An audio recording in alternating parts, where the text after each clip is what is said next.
Hi,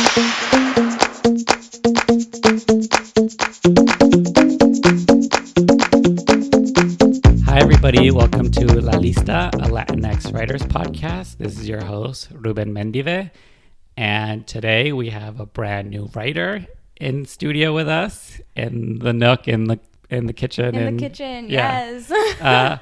I always have my guests introduce themselves. So, your name, how you identify, and just anything you feel like the people need to know about you. Awesome. Well, my name is Mita. I also go by Sam Avila, and my pronouns are she, they, and I am a queer, fierce artist. I'm very colorful, like you can probably tell. Like, yeah. I love colors so much, so it's something that I strive really hard to show. Like, I love showcasing all types of colors. I really truly want to be like the rainbow. Mm-hmm. So I have yellow pants and badass colorful makeup. And that's another thing. I was like, when I say artist, I think of all different creative outlets. Mm-hmm. I think of, and I just started getting into makeup, so it's really cool to see me be all creative, all different directions. Yeah, it's cool. It's because it's a form of expression. Yeah, so every part of you. Exactly. I'm a little bit like that too. I can see your purple shirt. I was like, yeah. Ooh. Yeah. I think yellow I'm a little scared of, but yeah. Sometimes it's overwhelming. Yeah. I have a yellow room, and sometimes I go in it, and I'm like, I wish it was blue right now. I was like, because that's how I'm feeling, Yeah. But yellow is a pretty color. Yeah. I love it. So the other question I always start off with, and I know this can be sort of a complicated, loaded question for Latinx folk, but it is, where are you from? Okay. Well, I'm actually from Downey, Norwalk area. That's where I grew up around. My parents are my dad's from Monterrey in Mexico, and my mom's from Sinaloa. And they grew up there, and then they came here. Or my mom came here. My dad was born in Texas for 3 days, and then went back. But yeah, that's generally where I stay around here. Last night I was with my cousins in Compton. I was just going around there. Cool. But yeah, so I'm really here. Okay, cool. Yeah. And I do want to ask, well, first your dad's story, why he was born in Texas and then moved. Yeah. I was actually really interested in knowing my parents' stories, how they migrated here. And I asked my mom, I interviewed her, and I was like, oh, that's cool. Yeah. I was just how did that happen? And I do know my dad's story, but not as much as my mom, because me and my mom are close. Me and my dad are Yeah. But yeah. But my dad, my grandparents, he was actually the only one that was born in Texas, and apparently my grandma at the time was right at the border and visiting a couple of her family members, and they decided, they were like, oh, we're gonna go ahead and go up there, and then because it was quote unquote safer, in a sense, they'll have better hospitals or whatnot. And then they went there, had him born there, just so that they can get the opportunities of being a U.S. citizen. And then they came right back, and then they raised him here. And then he came back to California when he was a sophomore in high school. Oh, so wow. All his families over there still, and a couple of my cousins and stuff like that. Yeah. And do you know why, as a sophomore, he came to California? Oh, truly, I don't know. Yeah. I know it's just a random year too. It was just a sophomore. What had happened was that my abuelita, and actually it was my abuelito. He had basically kind of the Macy's of his town, and it went bankrupt, and then they lost a whole bunch of money, and then they were like, okay, we need to start new. We need to go ahead and start new. And then they came over here to Pico, and then they started their family here. Got it. And so what's your mom's story? My mom's story, she's a badass. she's a badass. I love her. She came here when she was 3. She came here when she was 3, and she was taking care of my little sister, or her little sister, my bad, her little sister, and she migrated over here, and her her parents, my grandparents, they were staying with my grandpa's family, and they didn't see my mom's mom, I call her my mama China. I've been trying to like my mama China. So they didn't see my mama China as like family. They assumed like she was the help. So they treated her like a maid. They always got the leftovers. They always got like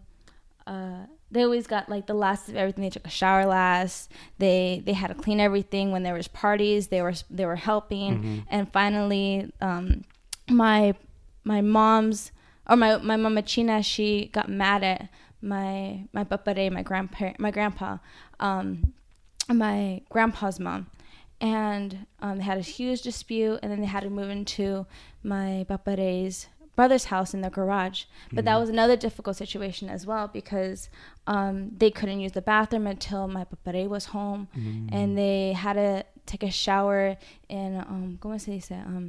Like the laundry sink. They had to take a shower there. Had to take a shower there. And then they're like, this is too much. Like, there was hot in there. It was that really hot summer, and like 19 was like 85-ish, somewhere around there.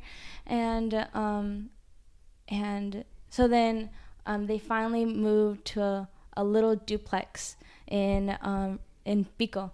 They moved to a little small duplex. They shared, and even when I asked my mom, she told me, she's like, I thought that place was huge, because they've been in such small confinement areas with like five people in one little basically like a Harry Potter little closet, and then all of a sudden they had this small duplex, and she thought it was like a mansion. She thought it was huge, but when she showed me one day when we went back, she was like, it's actually not that big as I remember. Like, it's super small, but when she was a kid, she thought it was like a mansion. But yeah, that was my mom's story. Got it. Yeah, I'm telling you, she's a badass. Yeah. She's a little badass. And do you know how like your parents met, or how that came to be? They met at a disco. Oh my goodness. They met at a disco, and and it was the funniest thing, because she just broke up with her boyfriend at the time, and she was super upset.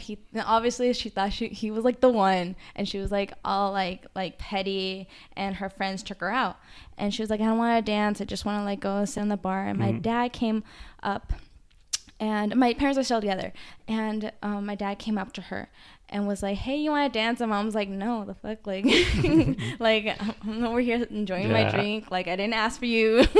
and my dad was like, okay, like I'll give you your space. 20 minutes later he'll come back again, and then she said no, and then again he came back again. He was like, hey, like if you want to dance, I'll be over here, but I'm not like trying to like force you to do anything, like do whatever you want to do, but I'm gonna be over here. Like, and then finally my mom kind of like caved in, and they just started dancing. Yeah. And so like, what do your parents do for a living? Or my mom's very Catholic. I'm from a very Catholic household. So she works at a cemetery, and she's a pre-need counselor, and she helps. I always tell her she works for the living, not the dead. And she goes ahead and she helps folks that want to start early on like getting their graves and getting their whole setup, so they don't have to wait till the last minute, because whatchamacallit, funerals are really expensive. She tells me they're really expensive, and then sometimes like your healthcare like doesn't like cover everything. It's really sad. And I see people like think that like, oh, my insurance covers everything, and they really don't.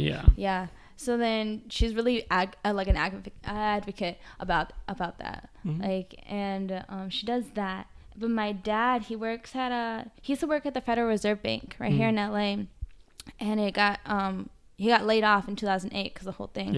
And then he works at Bank of America. And he works at he used to do loans, but he keeps bouncing from different places. I'm pretty sure now he works with credit cards. He works right there. Very cool. And so like, what was like your childhood like, you know, growing up here, your parents, like, and what was your household like? It was I grew up with my older brother. We were very sheltered. My parents are really strict, as all like Mexican parents were, like or are. They were very strict. They wanted to keep like a tight leash on us, which was kind of like harmful, but very like it helped us and it harmed us at the very end of the day. Like I'm very independent. I'm very stubborn. I'm a Scorpio, so I'm super stubborn. And but one of the things is that I want when I say what I want, I'm gonna get it. That's literally my whole energy. And sometimes like my parents didn't understand that, and be very hard headed, especially because me and my mom were like we butt heads a lot. And growing up in that household, very like Catholic household, was very hard because there's a lot of guilt and shame that goes along with that, especially as a queer artist. Like it like kind of messed up my identity. I didn't know who I was. It was that's how kind of when I started writing too.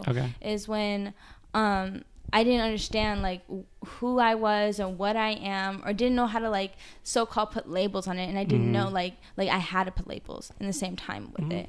So when I started writing is when I was trying to figure out who I was and what I identified and what lanes I could enter and stuff like that. So that's when my writing kind of like lifted myself and lifted my soul, honestly. Yeah. And do you have, how many siblings do you have? I have my older brother. His name is Ricky, and then I have a younger sister, Erica. She's 10. She's 10, and she's a butt. I love her to death, but she's funny because she's tall and I'm really short. Oh, interesting. And she's tall. She's like nose height to me, and she's only 10, and I'm like, it's crazy. And I'm really like worried because she's a gorgeous little girl. I'm like wondering. I'm like, I have to protect her and do all, like I'm that big sister that always like tries to like look out for her and try to like teach her all the stuff that I didn't know when I was little. So I feel like that's my job as like a big sister, and especially to my brother as well. I try to teach him as well. But my brother, actually, if I can say it, like I love you, Ricky. But he has ADD and a little bit, I'm pretty sure, a little bit of Asperger's. So it's very like you have to be cautious what you say. But he talks so much. That boy can talk so much. Yeah, and he has these most intellectual conversations, and I'll like keep up with him, but sometimes I'll be like, Ricky, I have to do homework. I was like, I have to like go ahead and do my work. Like, I love you can stay right here with me.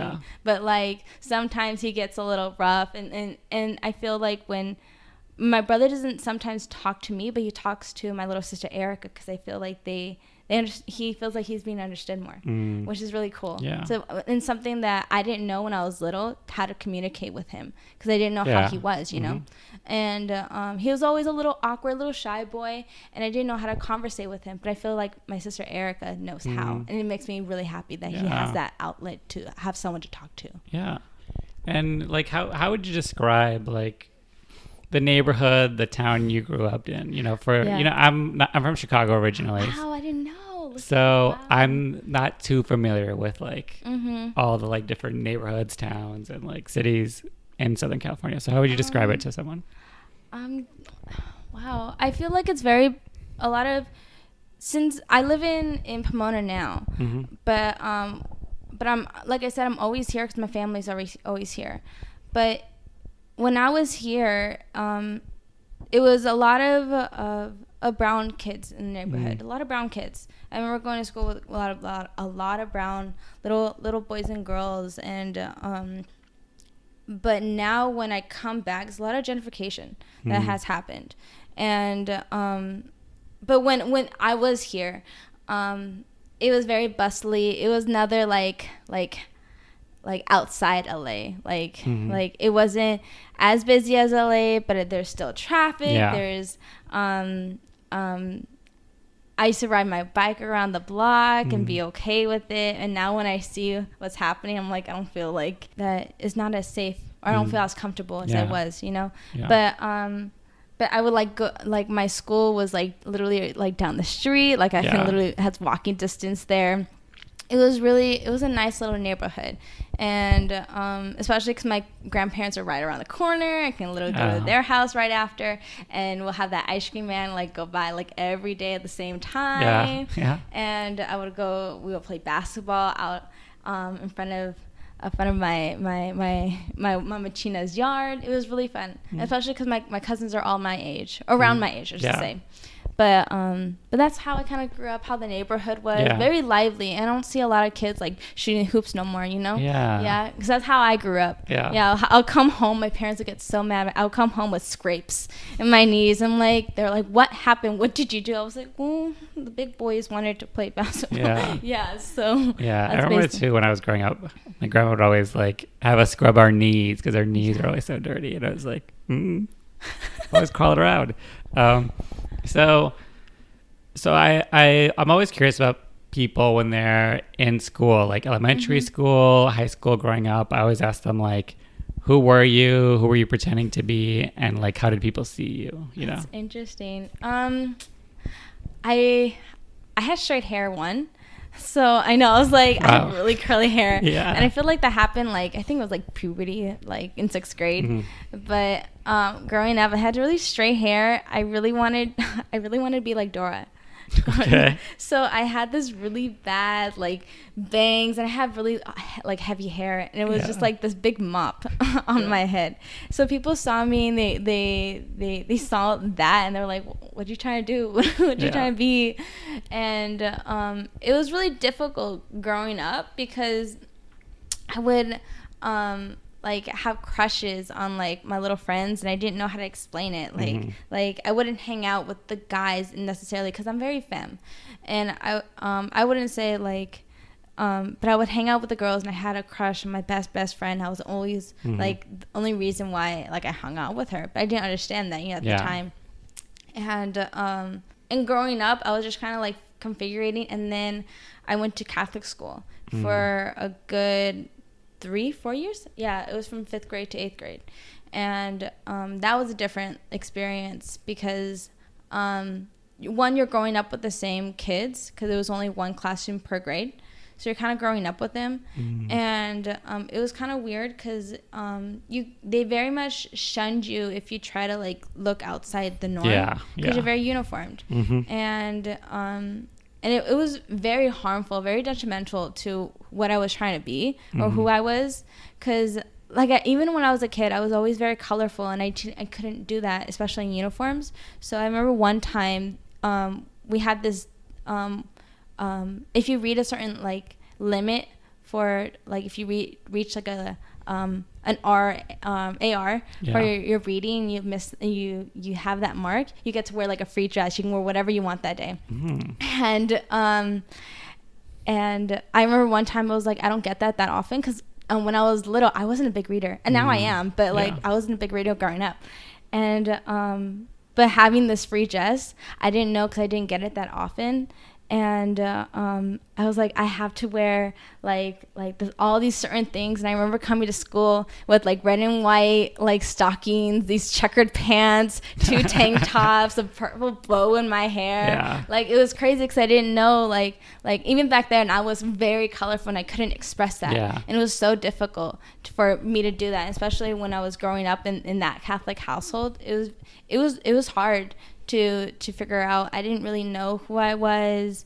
I didn't know, obviously. I didn't know who I was, but in the part where my queerness came in, I just didn't know where that kind of like laid. That makes sense. Yeah. And something that I'm curious about, because you mentioned like you grew up in a Catholic household. Catholicism is very intertwined with like the Latinx experience. So I was just wondering how that sort of manifested, just because, like I always say, like my family were like culturally Catholic, but we were not really super. Like practiced it. Yeah. So I just want to know what that like looked like in your household and with your interactions with your family and your parents. Yeah. Typically, there was a whole, like, I remember one time I was bored and I counted how many crosses were in my house. Oh, wow. Counted like how many shrines we had, Yeah. how many doilies we had under like under like the Last Supper painting, like Yeah. and there was maybe like, I don't know, like at least 20 like in my house. I think that was just the living room alone. I didn't even check like the other rooms. Yeah. I remember I was bored one day and I just started. It was a very like, everywhere you saw you, it was like Christ was around you, and that's just like he's always watching. It was like, Yeah. he's not it's not enough that you already have that like mentality. He's always watching. Yeah. He is actually like physically watching you in my house. So it was very like this man like watching over my actions, and it was very like I didn't know what to do with it, you know. And when growing up in that household, we always used to like pray. It was very like a very ritual thing to put a Guadalupe like candle like always on. There's always had to be one on. And we always used to pray if something bad happens, or like let's say like a dorm slammed too hard, we're like, oh my god, we have to pray now, like it's the ghost and like it's the evil spirits, like like stuff like that. We're very my mom was very superstitious about that and stuff like that. It was kind of funny. And then I was like, why are we praying? I was like, why are we praying right now? But my mom's side, or my dad's side, my abuelitas would go ahead. They would read the first reading and whatnot. So we were always at church, and I found that very boring as a kid. I'd be like falling asleep, and then they'd tell me it's disrespectful. And I'm like, okay, but like, can they make this more entertaining? Especially because I'm like hearing like my grandparents read all the time. So it's kind of hard for me, like it was hard for me like growing up in the Catholic household. Like I said, it was very like very forced upon, and I didn't know like what other identity but to be or not Christian, Catholic. I always think that's so interesting, you know, because I'm always trying to figure out like, you know, like my family were very like fair weather Catholics. Like something bad happens, we're all on the bandwagon. Yeah. But the second like I don't remember the last time we all went to church. I don't remember. Like I see like sometimes like, you know, Mexican households have like the shrines up. Like we never really had that. We only had like the Last Supper painting, maybe like a Guadalupe calendar, and like I think that's it. But wow. But that's interesting too to know how that was. And like Christmas, like my mom didn't put a Christmas tree up for years just because it was too much work, and like why bother? And we would reschedule Christmas if we were too busy.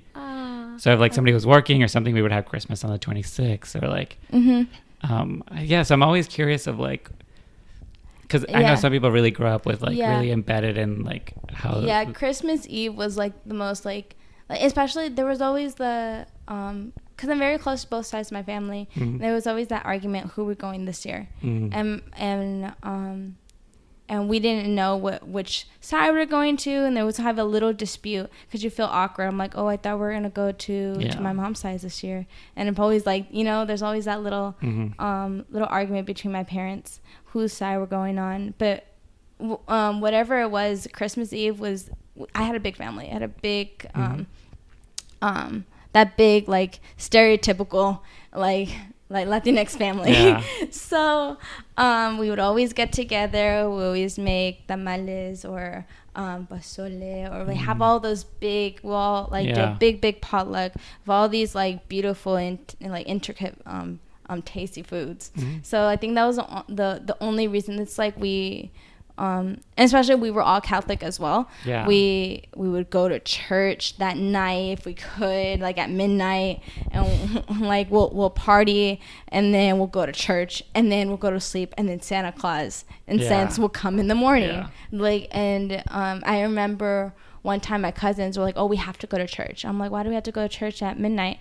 And I was like, I'm tired. And they were like, well, if we don't go to church, my mom told me that Santa Claus is not going to come. And I was like, okay. And I got freaked out. I was like, okay, I have to go to church. That's funny. But so just that alone, I thought you had to go to church all the time at midnight so Santa Claus would come. And I was like, but and but that holiday alone, I think that was like the most specific holiday that we had, that we made sure we all had together, in a sense, if we could.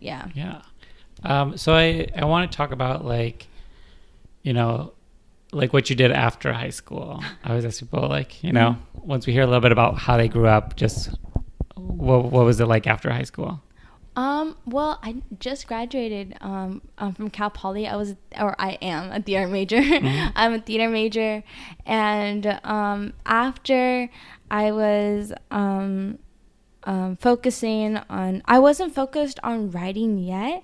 I was focused on reading plays and finding different storytelling aspects towards it, and I was very interested. I would love the stories, especially I think the one that resonated with me most was it's a film, but it was first a play. It was called Real Women Have Curves. Oh yeah. And I did the play on that one first, and I loved, and I met the playwright. Josefina Lopez. Yeah. And I loved her. She was so fierce and unapologetic, and she was amazing. And I saw the way she told stories and how impactful and how direct, and like she had it for a specific audience. And you can tell that even if it was that specific audience, it resonated with everyone. Yeah. So that very much, that was one of the writers that inspired me, that to be as fierce. I wanted to be as fierce as her. I wanted to be unapologetic, just like her. And me is a little like third year, and I was just like, I wonder how, like, and that's kind of when I was like exploring my writing, and how I wanted to adventure that and go on a little journey with how I wanted my writing to portray. And you know, like, was writing something you had always done as a hobby? Were you known for it? Is that like something you always thought you were good at, or? I didn't think it was something I was always good at. I remember I would write stories about like just fiction, about like me like going to either Candyland or like the little like basic little stories. But I think I wrote my first. I took a playwriting class. And I wrote my first play, and it was a story about being a survivor and being a person who has survived sexual assault. And I wrote a story about that, and about this little girl, 10 years old, and this man kind of manipulating her in the process. But in a sense, like these things do happen. They don't get as much light on it, you know? And that was my first kind of like outing of like of writing, and it got noticed and it got published, and cool. It was really cool, like to know like your play was published. Just in our little black box theater. But that was a big accomplishment at the time, because I didn't know. It was like it was really great to have that validation, to know that my work was published. And it was only like a 25-minute play, but still I put so much like love, sweat, and tears towards it. And I remember how big of an accomplishment people were congratulating me. People were like, "Oh my God, I cried!" Like, it was this whole big thing. It got so much great feedback towards it. And I think that's when I realized how writing can be so powerful and so how do I say, so impactful to people that you didn't even know, like just physically looking at them, you didn't know it can impact them. So that's when I first like started. Like, I felt like I can do this. I am a writer. I'm an artist. I can do what I can put my mind. When I put my mind into something, I can definitely do it. Because now I do more poems and more spoken words and stuff like that. Very small, because there's sometimes moments where I feel like a lot of anxiety, and I don't know how to like personally kind of release that like verbally. So sometimes I have these thoughts and I have these images of like these words, so then I would like write those down. I see them, so that's what I usually do now. And I think, you know, you hit on an important point, because it is one thing to like have your play or your writing or your work published or presented or and just, you know, manifested. Yeah. And it's another thing to like then realize that the impact it has on other people. Exactly. Yeah. Because, you know, so much, you know, like I think, you know, so much of like the best writing or why writers do what they do is because they're trying to like put out a personal truth about themselves, just to like as like a cathartic process. And then it's like, and part of that process is that once you put it out there, it like pings other people and they're like, oh, that's my story too. Yeah, exactly. Yeah. Yes, Ruben. Yes, exactly. Because it not only validated my work, but I know that I'm not the only one who has experienced and I touched, and I was so hesitant because, you know, like that is a very touching, very, very like touchy, controversial story to tell, especially, and not as much as before, but now it's in the rise. But there's still so many stories out there that hasn't, and for some people it did spark. And I was talking to a couple people after like the show, they were like, you have like opened my mind a little bit, like I feel a little closer telling my truth. And I'm like, I'm so happy to hear that, because like I know how difficult it was to say what I needed to say, and writing helped that, and it helped me it was very healing. I felt it was very healing to know that my words can empower others, and they can help others do them and stuff like that. And you know, that's sort of like, you know, writing seems like such a personal thing and then just to hear when it resonates with other people, you're just like, oh, okay. I'm like, this is why I do it. I'm like, this makes sense. And it brings like this greater meaning and like purpose to it. You know, instead of just like our own little like, you know, process to get whatever we're dealing with out. Exactly. It just is like connects with people, and like, I think theater is especially powerful with that because it's about storytelling, and it's about like telling. Not only sometimes it's different because you have words, but sometimes you have your body as well, and that is another personal, very physical story. And it's amazing what body language can tell as well. But I feel like when I was writing, so many more stories can be told viscerally, and it's crazy how much of that is still like it impacts me. And is, you know, you mentioned you got into playwriting and you know, now you're like poetry and like spoken word, so like I want to ask, like, is there something you always feel like you're like, are there themes that you always see coming up in your writing? Is there a story you're just telling over and over? You know, I just want to know if there's a connective thread throughout your writing. Usually, I remember my first poem. If you want, I can do one at the very end. But I just know how much time we got. But anyways, my first poem when I was like 16, 17-ish, and I was like how to be comfortable in my body and to be comfortable in like what I am, and like figuring out, like I was seeing the imperfections and then being okay with the imperfections. And that was like when I was young, so I was like it was a good age to start realizing that at. And slowly but surely it became more as my relationship, my partners that I had, and the love that I have with them. And I'm very passionate, like when it comes to love and making sure that everyone. One of my love languages is quality time. So then when I have this quality time, I feel so imposed to write about like how when I looked at them, or when I this particular moment I had with that I had with them.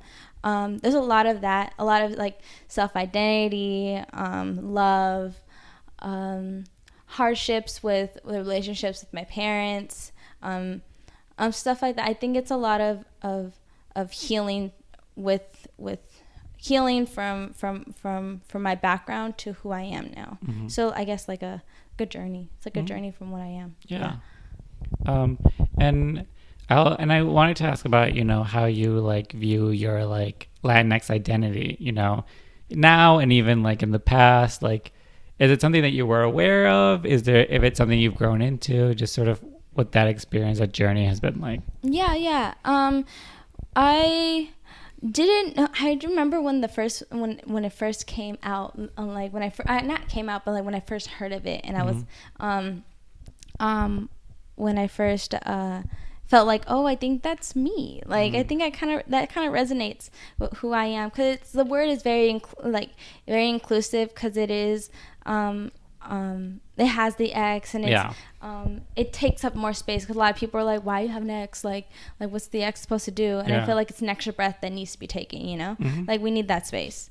So when I first started recognizing, start having the word resonate in me, I felt very, very empowered, but as well as I felt very comfortable in the word. I felt like it wasn't pushed and whatnot. And we were talking about a little bit about this a little before we started talking or started recording.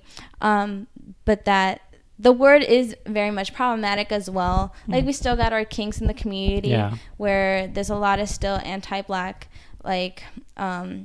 we try to push out marginalized communities, folks that who are not who are indigenous, and that we feel that the so-called white Mexicans, that we feel that we need to collect just as much light skins as possible. And I feel like that's so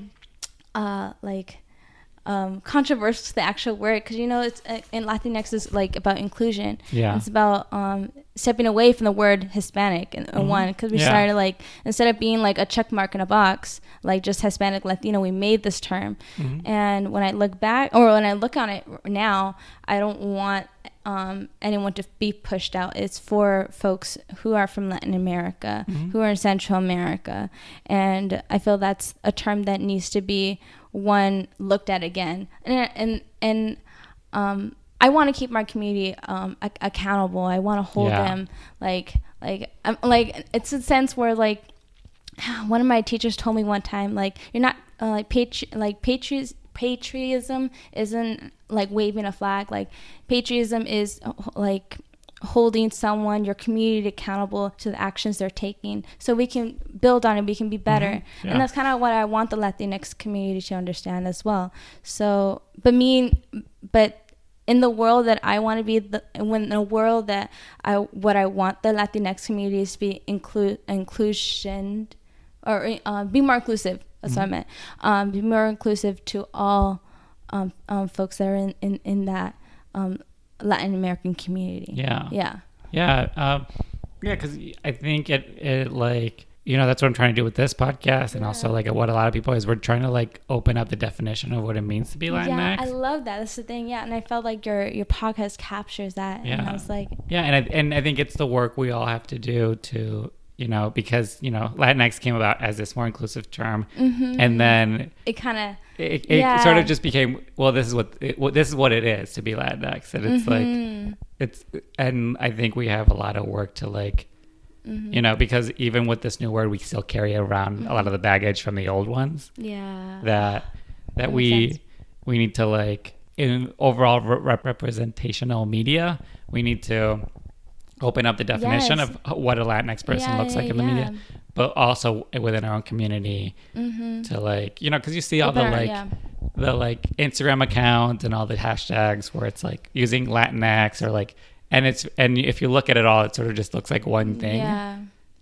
So it's definitely there's more layers to it. There's so many more layers. It's not just a surface of it, which is so I totally agree. I echo that. No, and I had this guest, Cruz Castillo, and he said that he loved the term Latinx because it recognizes the indigenous. It does. That's the thing. I was like, I love the term, and I love the meaning that has behind it, because using that, I feel so dangerous. I feel I feel like it's so political. So political. It is. And I find that that turns people's brains. It turns people's what's that? And they feel compelled to say I never heard of that. I'm oh, can you I want to look that up, or I want to know more.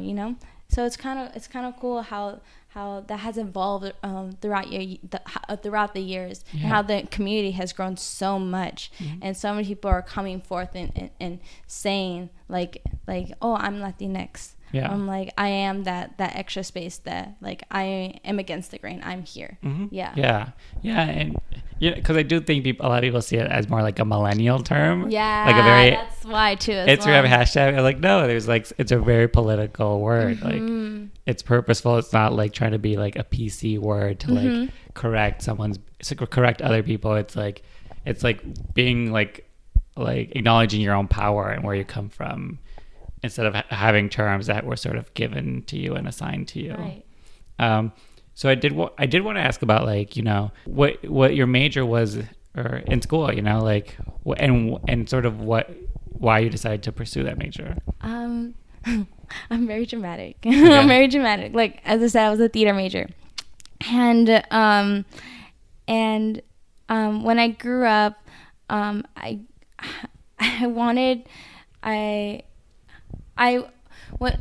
grew up, I wanted to be almost everything. I wanted to be a rock star. I wanted to be a nurse. I wanted to be a chef. I remember having all these dreams, and then one day, I remember, I don't know if some of my family, I'm like, okay, you have all these dreams. I'm like, you gotta pick one. And people were like, you gotta pick one. And I was like, and I didn't like the mentality of that. Yeah. I was like, I have so many like things I want to do, so many like creative things that I want to do. And that's when I kind of like stumbled upon theater, is because I feel like I can do anything. I felt like I can be anyone and be anything. And just for like a quick second too. So like, let's say like I wanted, one time I was a wolf. I was a wolf, and that was crazy. I was like crazy. And one time that I was a detective, and I was like, and that was cool as well. I can do the research towards it. I can be anything and whoever. Yeah. And for just a quick second, I can do all the research that it needs. And that's when I kind of fell in love with theater. And that's when all the artistic like areas that I fell upon kind of was inspired by this storytelling environment where I don't have to double guess of like, if I want to be an actor, I can be an actor. If I want to be a writer, I can be a writer, or if I want to like build sets, I can, And it's pretty cool when I think about it, because theater is literally everywhere, and it's so beautiful, but it's so, sometimes you're like, oh, I don't want to like theater is that like, what are you gonna do now, like what's gonna happen, yeah, absolutely, what's gonna happen. So we always get that, but it's kind of cool because a lot of theater kids like that have graduated are very successful that I've seen, and it makes me really happy that we're all doing our own little thing now. It's really cool. Yeah, because when I first moved to LA, and like the first couple of years I lived here, a lot of people were saying like, well, LA's not a theater town, like it's not, there's no theater, like if you come to LA, you have to get into film and TV, like, or improv or whatever. And it wasn't until like the last couple of years where I sort of started like, it just to me seemed like, first of all, there is plenty of theater in LA, but also like it was very clear from all those statements that people were only seeing like one type of theater as legitimate type of theater. Yeah, there's so much. You see like the big theaters. We have like the Central Theater Group, which is like a beautiful community based theater, but when we think about all the local smaller theater houses, theater companies, they don't get as much shine as a lot of them do. And currently, because I'm in a theater company, and we call ourselves Teatro Liberado, and it's a really great theater club, theater company,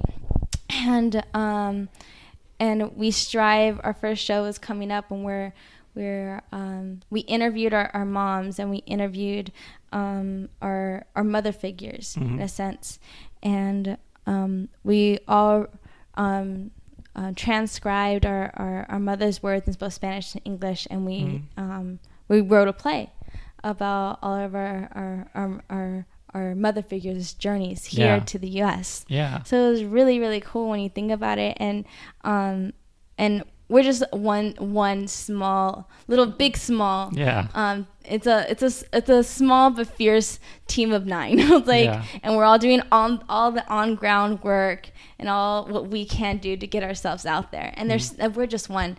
And there's so many out there that are waiting. Like that there are so many other local theater companies that are trying really hard as well. And when you're thinking like LA's, because I get that a lot. I'm like, oh, LA, why are you in LA? Like, it's more for film and TV. Yeah. And we're trying to break that. We're trying to break that.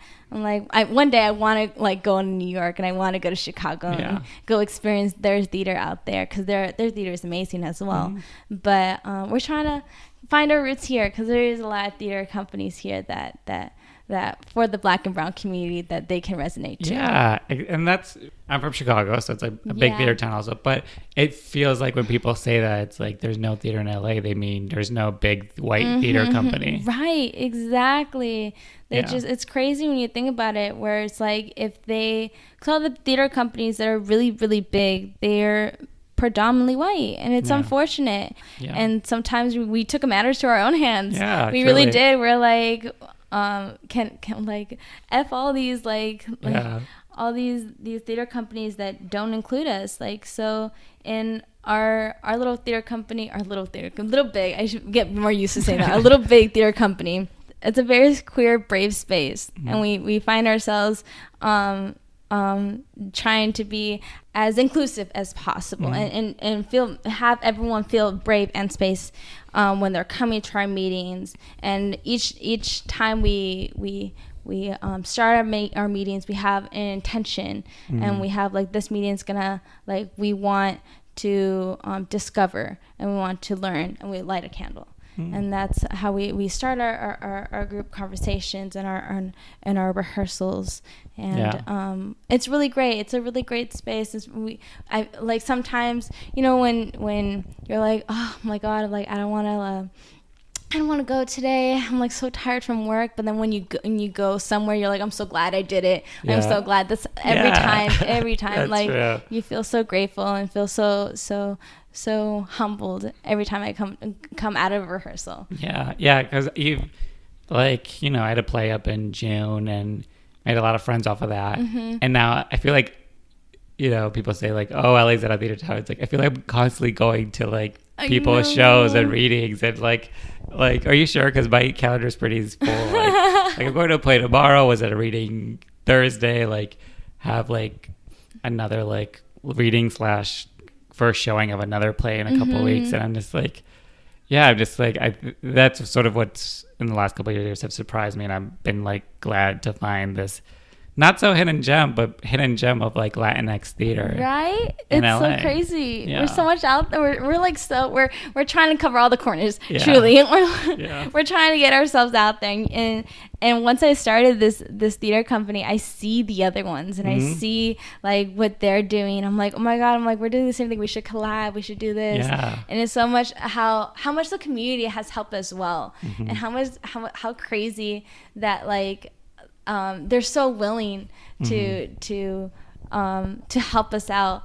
And at the communities, like, having a strong community is crazy to me. Like, knowing that people are behind you and they support you is really is moving. It's humbling, because you see it and you're like, okay, like we have someone behind there's someone, because especially in the whole administration and all that, you find that you have all these barriers telling you like, you can't do this. This is you're doing the impossible. You're never gonna make it, and you're never gonna be successful. But we're trying to unhinge those locks and those hooks. So we're trying to make more space for what we're trying to present, what we're trying to make more.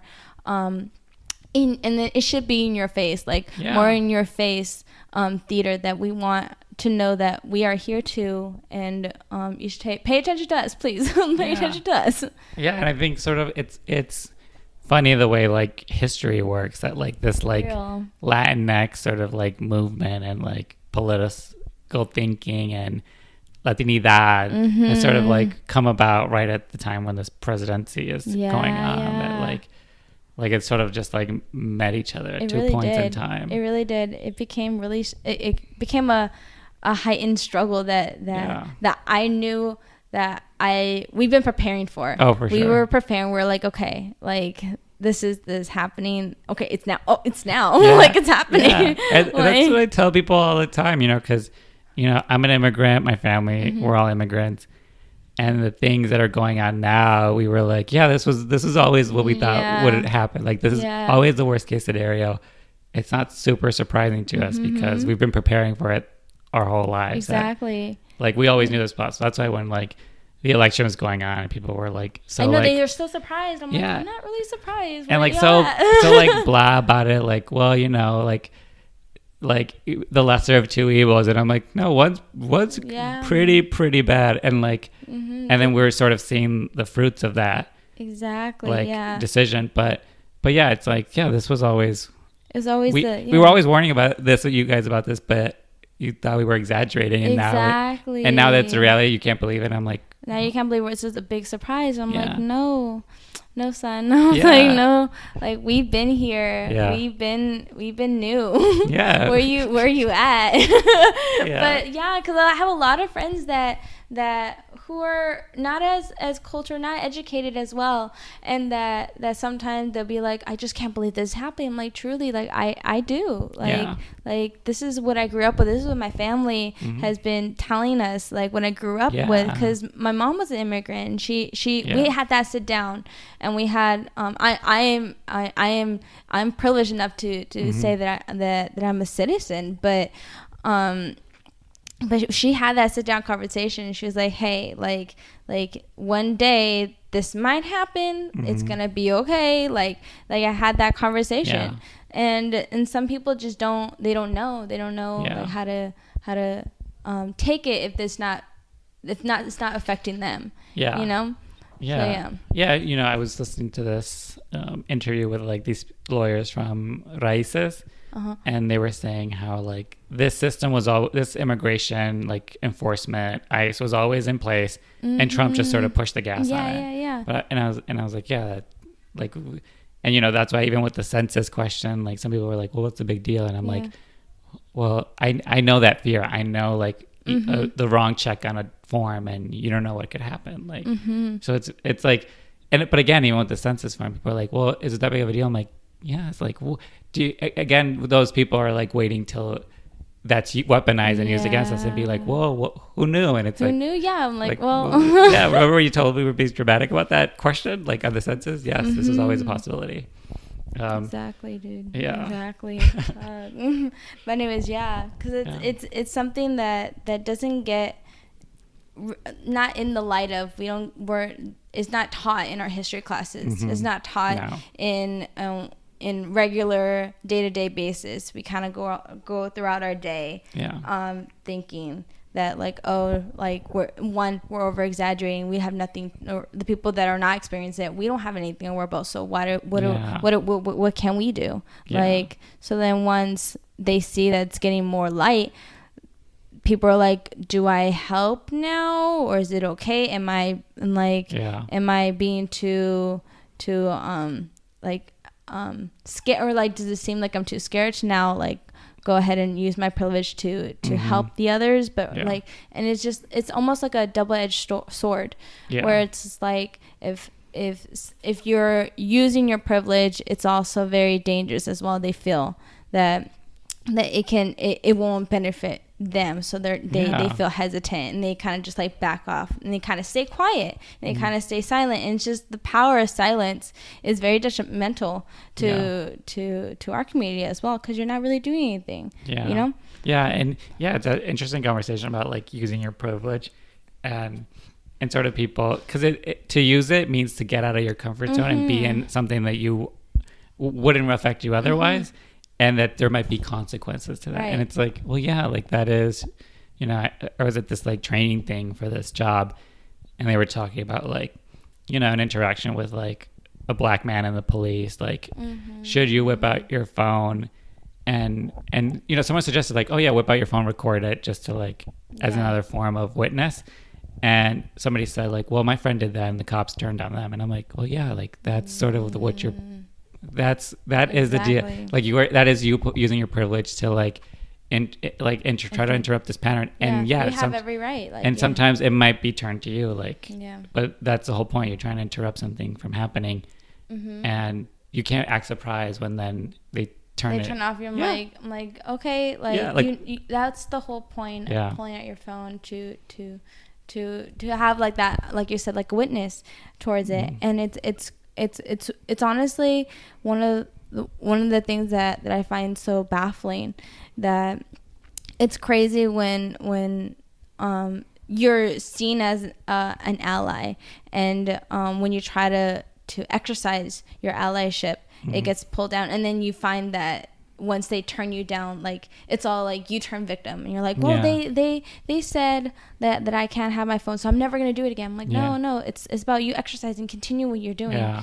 and to continue to video, because you have every right to videotape. And they might, but honestly, you can be like, don't touch me, don't like, I'm exercising my right to record you. Like is there something that am I hurting you? Like, am I hurting you? Like, it's stuff like that being a little pushy is not a bad thing. It's not a bad thing in those situations. And especially if you're trying to block, you put yourself in front of harm's way to block it from somebody. But it's like, we well aware know that like, if I were to try to interrupt, I'm not going to have the same consequences that the person I'm trying to interrupt is. Like, for real, because then they will be turned at you. Because I remember one time I was at a beach, and I was with a whole bunch of my friends, and we were just hanging around, and most of my friends are black and Latinx, and they turned to us, and the cops came over, and they're like, hey, do you have any weed? Apparently we got a complaint that like you had weed on you, and we're like, no, like, dude, we don't have anything, like, but also like, this is California. Everybody has weed on them. Everyone has weed on them.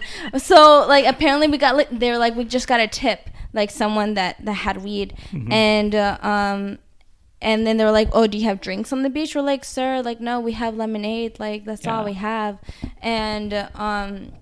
And they thought one of my friends was like fighting with them, but truly they were just talking to them. And they're like, are you an immigrant? And we're like, no, whoa, like, and then it got through this whole like basically war, and we like whipped out our phones, and we were videotaping this whole process. It was crazy, because it wasn't crazy to the sense, but I've never experienced that like story. I always heard it, but never me. Like, I'm just so arrogant towards it.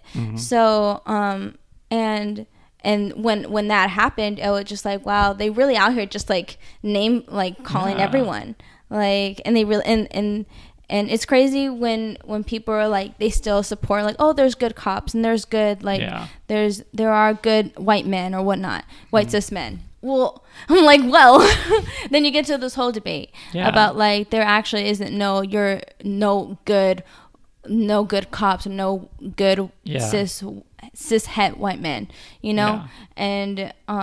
and I feel like that's what a true ally is, to understand those mentalities and those those definitions of what they are. Because like, it's like, oh, I know this guy, he's a good guy, and he's a cop. He's like, yeah, but like the power structure and everything that he's bringing with him in that interaction doesn't make him a good guy at that moment. Like I don't care if he's like, he's a family man, like whatever, like it's great, but like in that interaction at the beach, he took a power. He likes playing that power card. You're condoning, once you become a cop, you're condoning that you believe in all of the laws that are set up, all the things that the U.S. and government imposes, and you agree with that. And once you do that, then and you comply with all the things that are happening. It's crazy to me that people don't understand that. People don't get it, that like, once you become a cop, that's when everything kind of shoots out the door. And it's also in that interaction, that individual is deciding which laws to enforce and on who. Yeah, exactly. They pick and choose who they want to enforce it to. Yeah. And that itself is another topic. Yeah. I'm like, it's crazy. Yeah, because they're not going up to like the 60-year-old white couple sharing a beer. Mm-hmm.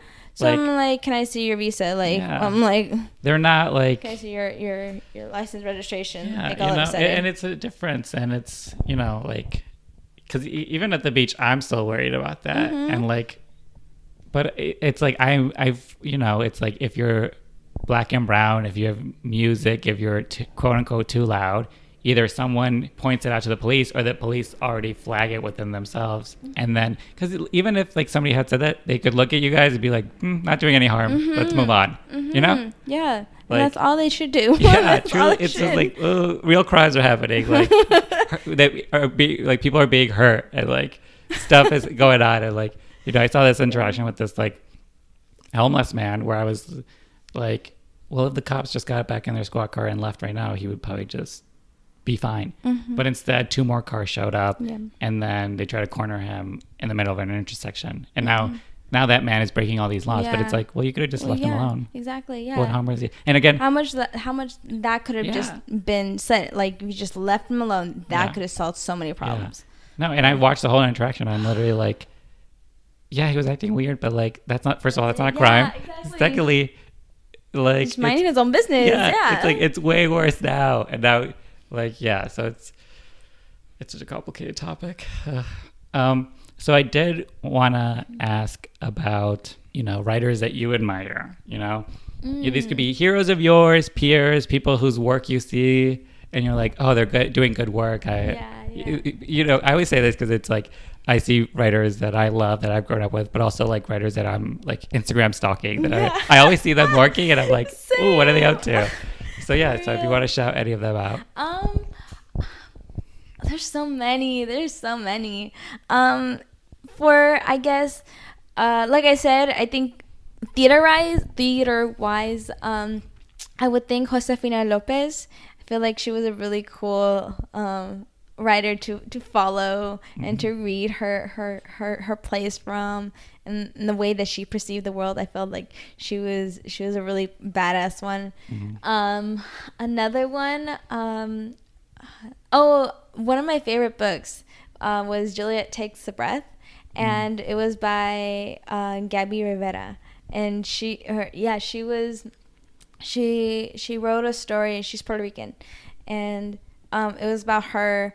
I want to say that writers write what they know. So I'm guessing. I'm just kind of assuming this is her story and how she was figuring out all the terminology about being queer and what does that mean. And there's like in the story, she's trying to figure out what a polyamorous relationship is. She's like, what's that? I never heard of that, because she's been so sheltered in her Puerto Rican family. That's all with all hetero relationships, and she doesn't know, and she's never been exposed to it. And it's about her seeing all these different types of seeing the queer community, and finding and her falling in love with the queer community. I feel it's a really empowering story. It's one of my favorite books and one of my favorite writers, and she's amazing. In spoken words, I forget her last name, but her name is Daniele. And she's a Afro-Dominican poet, and she's fantastic. It's about, and she writes stories about how she grew up Afro-Dominican and how her father was black but very anti-black. She didn't want her daughter to date any black men, and herself is very very brown, like dark even. And her poetry relates of how she's falling in love with these black men and them being problematic, and this is really funny. And of her stories, another one is Jessica Salgado, and it's she identifies as a fat fly Salvadorian poet, and she's I love her. Yeah. She's fantastic. I think she was my first like exposure to poetry. I like to say, like when I started when I first started looking up poets and like their art of color, that was the first one that popped up. And ever since then I started following her stories about her relationships, her love relationships with her family and with her partners, and how vulnerable she is with her voice. Just her voice alone is I'm completely in love with it. So I love when she speaks and how sensitive her voice is. It's really cool to see that. But anyways, I think those are my like like my plaque writers. Cool. Yeah. This is the last question that I always ask everybody. It is, I asked them to help me title the episode. So the prompt is a blank Latinx writer. I was thinking about that, and I was like, on the way over, I was like, shoot. I was like, and it could be, you could add more than one word. You can move them around. It can speak to how you identify, you know, the work you're doing, the conversation we've had, just whatever feels right to you in the moment to how you would self-identify. Yeah. Right. I kind of had like an idea, but I didn't want to like stick to it because I knew it was going to change in this conversation. If anything, I would identify as a queer, fierce, Latinx, artistic artist or writer. Okay. Yeah, I was like, or can I put? I'm gonna go ahead and place the artistic right before Latinx. So a queer, fierce, artistic Latinx writer. Perfect. Yeah, and you know the reason I ask people is because I always say if there's one of us, there's a million of us. So hopefully when I put this episode up and like promote it, someone will be out there and be like, oh, that's like me. Yeah. And they'll want to listen and like connect with you and just hear sort of someone else that's like them, you know, just like the same with our writing. Someone that's like, oh, that's my story too. That's so funny because not right before this, but I think it was around a week ago, to be honest. And I was listening to a couple of podcasts, and I was looking at the ones that I'm like, okay, which ones do I resonate most with, so I can listen, so I can get like kind of like a blueprint of like how you were and how your vibe was. And I was looking at, I'm like, oh, that's pretty cool. So I was like looking at little snippets and stuff like that. So that's honestly, I hope someone finds that little twinkle like I did. So that makes me happy. And my last question is always, how can people find you if you want to shout out your social media? If my social media is on Instagram is Sam Marie Avila. So it's SAMMARIE and Avila AVILA. And if you want to follow me on Twitter, it's SquishySam939. And it's funny because it was my Club Penguin username, and I loved Club Penguin growing up, and now that's funny. So that's my Club Penguin username.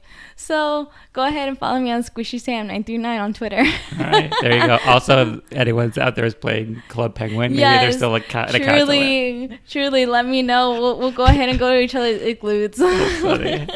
Oh my God, that's such a throwback. Yeah, it really is. I haven't thought about that in a while. All right, well. Thank you so much for coming on the podcast.